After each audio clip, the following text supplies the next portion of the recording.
आदाब नाजरीन, आइए देखते हैं TVN 99 की टॉप 10 न्यूज। उम्रा ज़ायरीन की सहूलियत के लिए मुक़द्दस शहरों मक्का मुकर्रमा और मदीने मुनव्वरा के दरमियान तेज रफ्तार ट्रेन सर्विस का सऊदी वजारत हज व उम्रा ने किया आगाज। अब हरमैन ट्रेन के जरिए 2 घंटे 20 मिनट में मक्का से मदीने का होगा सफर। उम्रा ज़ायरीन को मुश्किलात से महफूज रखना सऊदी हुकूमत का है मकसद।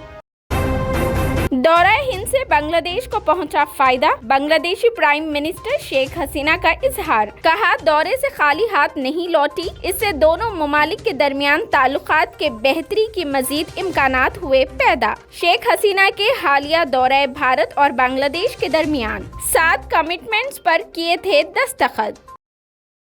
सिमरखंड में इजलास में शिरकत के बाद प्राइम मिनिस्टर मोदी की रूसी सदर पुतिन से 2 तरफा मुलाकात। यूक्रेन जंग खत्म करने प्राइम मिनिस्टर मोदी ने पुतिन से की अपील। कहा, यूक्रेन के खिलाफ जंग को खत्म करने करे पहल, जमहूरियत, सिफारत और बातचीत के रास्ते पर चले।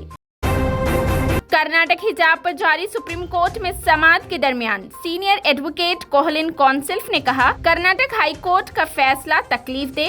स्कूलों और कॉलेजों में हिजाब पर पाबंदी का कर्नाटक हाई कोर्ट और सुप्रीम कोर्ट का इसे बरकरार रखने का फैसला अक्सरियत फिरके के नजरिए के मुताबिक दिया गया। इसी के साथ हमारी खबरें इख्तिताम को पहुंचती है। मजीद तफसीलात के लिए हमारे चैनल को लाइक करें, शेयर करें और सब्सक्राइब करना बिल्कुल ना भूलें।